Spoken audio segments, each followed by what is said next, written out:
प्यारे बच्चों, कैसे हो आप सभी।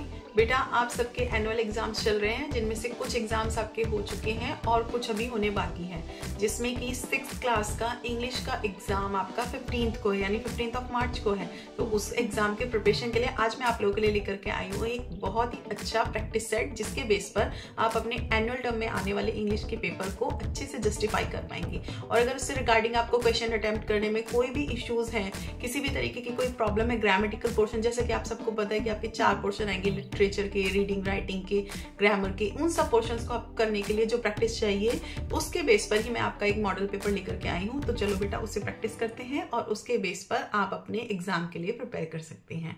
चलिए स्टार्ट करते हैं। स्टूडेंट्स, आप सबके सामने 6th क्लास का इंग्लिश सब्जेक्ट है आपका एक मॉडल पेपर यहाँ पे प्रैक्टिस सेट दिया हुआ है, जिसका टाइम आपको दिया हुआ है यहाँ पर 2.5 घंटे और इसके मैक्सिमम मार्क्स आपको 60 दिए गए हैं। बेटा, ये नहीं है कि आपका यही पेपर आएगा, आपको इस तरह से पेपर आएगा, उसकी मैं आपको प्रिपरेशन करा रही हूँ। इसे एक प्रैक्टिस सेट के तौर पर ही प्रैक्टिस कीजिएगा, ताकि आपको आने वाले एग्जाम में ईजी रह सके कि आप किस तरीके से पैसेजेस को, किस तरीके से राइटिंग सेक्शन को, ग्रामर को, लिटरेचर को कवर करेंगे। तो चलिए बेटा, यहाँ पर कुछ जनरल इंस्ट्रक्शंस दिए गए हैं, उसके साथ ही शुरू करते हैं हम अपना रीडिंग सेक्शन। रीडिंग सेक्शन में आपको यहाँ पर एक पैसेज दिया जाएगा, उसके साथ में 4 क्वेश्चंस, उसको मतलब 5 क्वेश्चन दिए जाएंगे, जिसमें आपको चॉइस के साथ में एनी 4 करने के लिए बोला गया है। और इसी के लिए आपको यहाँ पर एक पैसेज के बेस पर कुछ क्वेश्चन दिए गए हैं। चलिए उन्हें जल्दी से गो थ्रू करते हैं। Who ordered the grand dinner? Grand dinner किसने ऑर्डर किया था? आप पैसेज में देख सकते हैं, Maharaja Travancore ordered the grand dinner in his palace. तो यहाँ पर आपको इसका आंसर मिल जाएगा, तो आंसर नंबर सी आप लगाएंगे, महाराजा ट्रेवानकोर। नेक्स्ट क्वेश्चन है, where did the Maharaja enter? Maharaja ने कहां पर एंटर किया था? महाराजा एंटर द किचन, यहाँ पैसेज में दिया गया है, तो इसका आंसर क्या हो जाएगा? A, the kitchen. नेक्स्ट चलेंगे, what are you going to do with those vegetable scraps? Who said this? किसने कहा कि वेजिटेबल स्क्रैप्स के साथ में आप क्या करने वाले हैं? तो what are you going to do with those vegetable scraps? He asked the cook. तो obviously he किसके लिए आया है? he राजा के लिए आया ना, महाराज के लिए आया है, तो इसका आंसर क्या होगा? बी, महाराज। महाराज इसका आंसर होने के बाद में नेक्स्ट क्वेश्चन देखेंगे आप, what was kept in the basket? Basket में क्या रखा हुआ था? आपको यहाँ पर उन्होंने क्या बताया कि वेजिटेबल्स रखे हुए थे ना, तो ऑब्वियसली इसका आंसर क्या जाएगा? B, vegetable. नेक्स्ट क्वेश्चन देखिए, which of the following word is not a noun? आप यहाँ पर ध्यान देंगे, यहाँ पर आया है नॉट अ नाउन, तो नॉट अ नाउन के लिए आप क्या करेंगे? इनमें से कौन सा नाउन नहीं है? जैसा कि आपको पता है, noun is the name of a person, place और अ थिंग, तो नाम है हर चीज का, तो यानी कि ट्रेवानकोर और महाराज का नाम है, वेजिटेबल भी एक थिंग है, बास्केट एक थिंग है, और ग्रैंड जो है बेटा वो एक एडजेक्टिव है। तो यानी कि इसमें से जो नाउन नहीं है उसका आंसर आ जाएगा आपका ए, तो ए पर आप टिक लगाएंगे।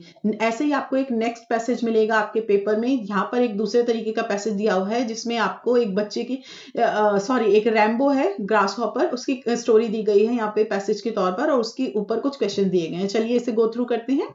What did Rambo the grasshopper do all the day? जो रैम्बो नाम का ग्रास हॉपर था, वो सारा दिन क्या करता था? तो यहाँ पर आपको पहले ही लाइन में मिल जाएगा, he loved music and dance all the time। तो इसका आंसर क्या हो जाएगा? क्योंकि इसमें डांस भी करता है और वो म्यूजिक भी सुनता है, तो इसका आंसर डी होगा। कुछ बच्चे इसे सिर्फ डांस देख करके ए ना लगा दें, कुछ म्यूजिक देख करके बी ना लगा दें, क्योंकि वो दोनों काम करता है और ऑप्शन में दोनों चीजें दी गई हैं, तो आप डी पर क्लिक करेंगे, both A and B.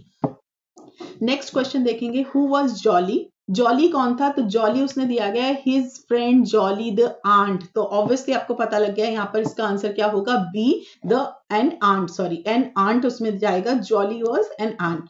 Next देखेंगे, what happened to the grasshopper in the winter? Winter में ग्रास हॉपर को क्या हो जाता है? यहाँ पर हो जाता है, grass hopper had no food to eat। जब सर्दियों में, क्योंकि उसने मेहनत तो की ही नहीं थी, तो सर्दियों में उसके पास खाने के लिए कुछ भी खाना नहीं बचा था, तो इसका आंसर हो जाएगा ए, he had no food to eat। Next question देखेंगे, who helped the grasshoppers? ग्रासहॉपर्स की हेल्प किसने की थी? उस ग्रासहॉपर की हेल्प किसने की थी? Jolly gave him food to eat। Jolly कौन था? उसका फ्रेंड एंड जो था, और उसने ही उसको क्या दिया था? खाना दिया था। तो यहाँ पर आप उसको देखेंगे कि क्या आंसर हो जाएगा? सी आंसर हो जाएगा, जॉली द आंट, उसका आंसर हो गया।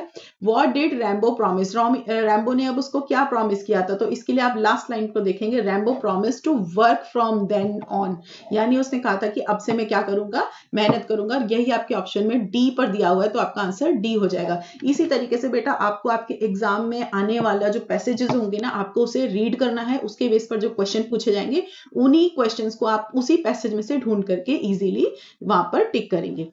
ऐसे ही नेक्स्ट बी सेक्शन आपके पास दिया जाएगा, जो कि आपका है राइटिंग सेक्शन। राइटिंग सेक्शन में आपको बेटा चॉइस में एप्लीकेशन दिए जाएंगे, जैसे कि इस बार यहाँ पर आपको दिया हुआ है, write an application to the principal of your school requesting him or her for 2 days sick leave, यानी 2 दिन की बीमारी के लिए छुट्टी का आपको प्रार्थना पत्र देना है, एप्लीकेशन देना है प्रिंसिपल को। तो ऑब्वियसली सिक लीव की एप्लीकेशन सभी ने की हुई है अपने एग्जाम में की प्रिपरेशन के लिए अपने सिलेबस में।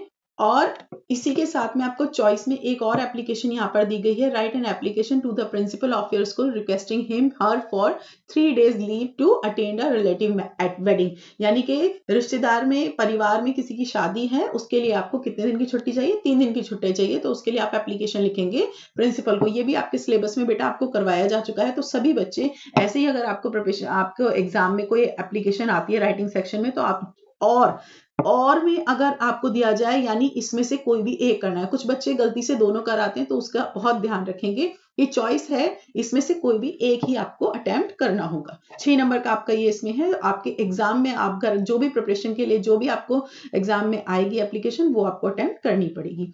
नेक्स्ट आप क्वेश्चन नंबर 4 पे आएंगे, write a paragraph on any one of the following topic based on the given cues. आपको कुछ इस तरीके से यहाँ पर जैसे दिए गए ना क्यूज, कुछ ऐसे हिंट्स दे दिए जाएंगे जिसके बेस पर आपको अपना पैराग्राफ लिखना है। यहाँ पर आपको दिया गया एक पैराग्राफ नंबर 1 दिया गया माई स्कूल, और आपको बी दिया गया एनी फेस्टिवल, और क्योंकि आपको यहाँ पर चॉइस दी गई है ऑफ एनी वन, तो आप इनमें से कोई भी एक करेंगे। जब आपको चॉइस दी जाती है तो इसका मतलब है सिर्फ एक करना। कुछ बच्चे 2 अटेम्प्ट कराते हैं, तो वो ना करें, उससे टाइम वेस्ट होता है। तो एनी फेस्टिवल में आपको कोई भी फेस्टिवल, उसके celebration, new cloth, sweets, food, decoration, meeting, friends and relative करके कुछ हिंट्स दिए गए हैं, उसी के बेस पर आप अपना पैराग्राफ फिनिश करेंगे। चलिए अब आ जाते हैं हम सेक्शन सी पर। सेक्शन सी आपको दिया गया है ग्रामर का। ग्रामर में आपको यहाँ पर करेक्ट ऑप्शन चूज करने के लिए बोला गया है, तो आप इसमें से प्लूरल छाटेंगे। The plural of knife is, तो नाइफ का प्लूरल क्या होगा, ऑब्वियसली नाइफ्स होगा, सबको पता है, सी आंसर इसका जाएगा। The opposite of beautiful is, beautiful का ऑपोजिट क्या होता है, अगली, अगली होगा इसका ऑपोजिट, बी आंसर जाएगा। नेक्स्ट देखेंगे, the frog jumped dash the well, जो फ्रॉग ने जंप किया किसमें, वेल यानी कुएं में। तो ऑब्वियसली बाहर से अंदर की तरफ जाने के लिए जब हम किसी चीज में छलांग लगाएंगे, तो उसके लिए हम क्या यूज करते हैं, प्रेपरेशन इनटू यूज करते हैं। नेक्स्ट देखेंगे, dash is the rhyming word of right, क्या है इसका आंसर। और ऐसे ही आपका नेक्स्ट क्वेश्चन दिया गया है, Raima and Sonal dash going for a walk. यहाँ पर आपको 2 क्वेश्चन मैं प्रैक्टिस के लिए दे रही हूं, तो आप इन दोनों को फिल करेंगे और फिर मुझे कमेंट में बताएंगे कि आपने इनमें से क्या चूज किया है, 4th एंड 5th का। चलिए आगे चलते हैं। नेक्स्ट है आपका 6th, choose the correct preposition from the box and fill in the blanks. यहाँ पर आपको कुछ प्रेपोजिशंस दिए गए हैं इस बॉक्स में, और इन प्रेपोजिशन के बेस पर आपको यहाँ ये फिलिप्स पूरे करने हैं। चलिए पहला देखते हैं, children are fond dash chocolate, children को क्या पसंद होती है, फॉन्ड ऑफ चॉकलेट, तो इसमें पहला आंसर जाएगा ऑफ, ऑफ इसका फर्स्ट है। बी देखेंगे, I like to spend time dash my family, मैं समय बिताना पसंद करता हूं किसके साथ, अपनी फैमिली के साथ, तो के साथ के लिए हम क्या लगाते हैं, विद, तो इसमें सेकंड में जाएगा विद। नेक्स्ट देखेंगे, see I leave my bed dash AM, तो यहाँ पर आपको 6 AM के लिए आपको क्या लगाना होगा, टाइम के लिए हम क्या यूज करेंगे, इन या एट 6 AM। नेक्स्ट आएगा D, my friend work dash home during the pandemic, मेरे फ्रेंड फादर ने, my father worked from home, क्या आएगा इसमें, फ्रॉम यानी से, तो इसके लिए आपका आंसर होगा फ्रॉम। ई का आंसर देखिए, ही लिव डैश आगरा, इसका आंसर मैं आपके ऊपर छोड़ती हूँ, आप बताएंगे मुझे कि आपने 5th में जो रिमेनिंग ऑप्शन बचा है वो क्या फिल किया है। चलिए क्वेश्चन नंबर 7 पर आ जाते हैं। यहाँ पर आपको सिंगुलर दिया गया है, यानी कि नंबर दिया गया है, तो आपको सिंगुलर का, आपको गिव द सिंगुलर ऑफ, यानी आपको प्लूरल दिए गए हैं, तो आप इनका सिंगुलर बनाएंगे। बेबीज का क्या बनेगा, बेबी, चिल्ड्रन क्योंकि अपने आप में प्लूरल है तो चिल्ड्रन का क्या हो जाएगा चाइल्ड, मैंगोज का हो जाएगा मैंगो, और टेबल्स का ये आप मुझे बताएंगे डी का आंसर कि आपने टेबल का सिंगुलर नंबर क्या चूज किया है। नेक्स्ट देखेंगे आप fill in the blanks using is, the, have, has. यहाँ पर आपको ये हेल्पिंग वर्ब के तौर पर इन्हें फिल करना है फिलअप्स में। Dash beggar asked for money, the beggar asked for money, तो यहाँ पर आ जाएगा द। नेक्स्ट आएगा she dash eating the cake, she is eating the cake, तो यहाँ पर सेकंड में आपका आंसर होगा इज। थर्ड देखिए they dash gone to for picnic, यहाँ पर क्या है आपका आंसर दे हैव, क्योंकि दे अपने आप में प्लूरल है तो हेल्पिंग वर्ब भी हम क्या लेंगे हैव लेंगे, प्लूरल लेंगे, ठीक है।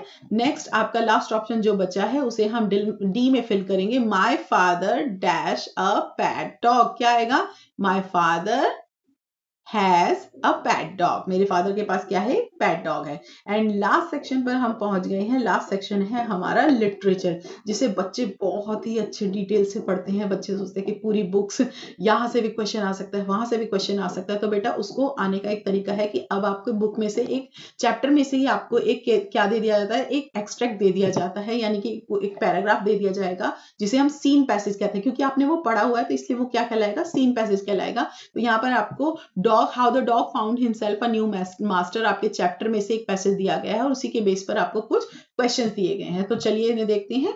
How did dog once live, dog कैसे रहता था, dog were once their own master and live the way wolf do in freedom, कैसे जीता था वो, जैसे कि भेड़िए जीते हैं अपना मास्टर खुद बन के और फ्रीडम के साथ रहते हैं। तो पहली लाइन में इसका आंसर मिल चुका है ए का।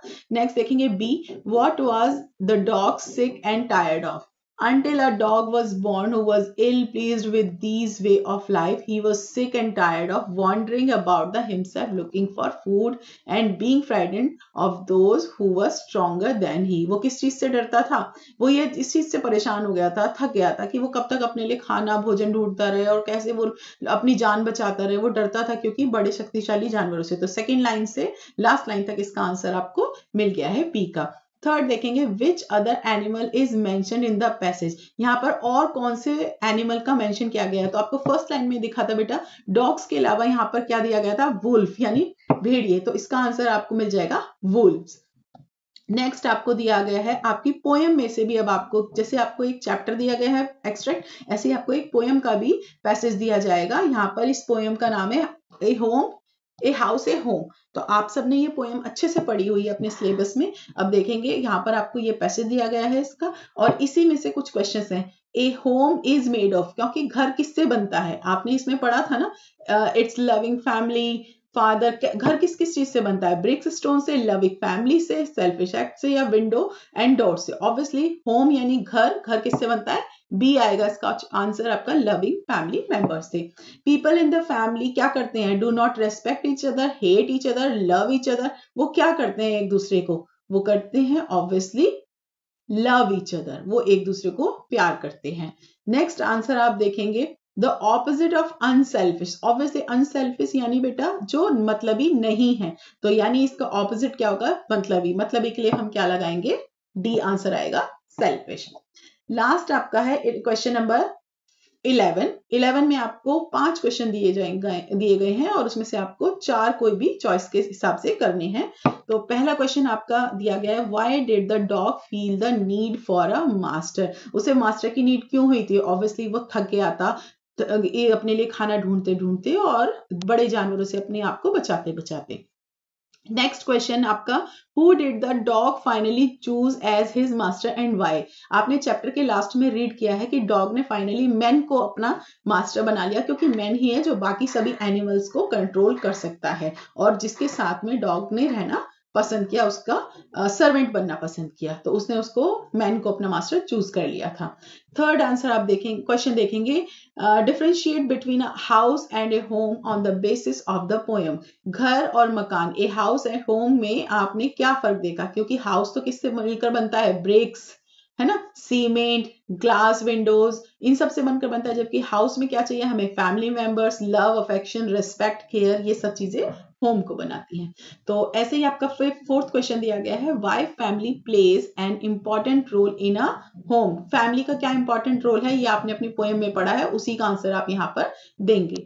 फिफ्थ आपने किया क्वेश्चन है, according to the poem what is the similarity between the kite and the ship. आपने जो पोएम जो काइट पढ़ी है उसके अंदर आपको काइट में और एक शिप में क्या सिमिलैरिटीज दी गई है कि हवा में कैसे तैर रही है, पता, जैसे पानी में कोई जहाज तैर रहा हो, कोई शिप तैर रहा हो, ये उसकी सिमिलैरिटी वहां पर दी गई थी ना। तो आप इस बेसिस पर अपना ये पैसेज बेटा ऐसे ही अपने क्वेश्चंस करेंगे।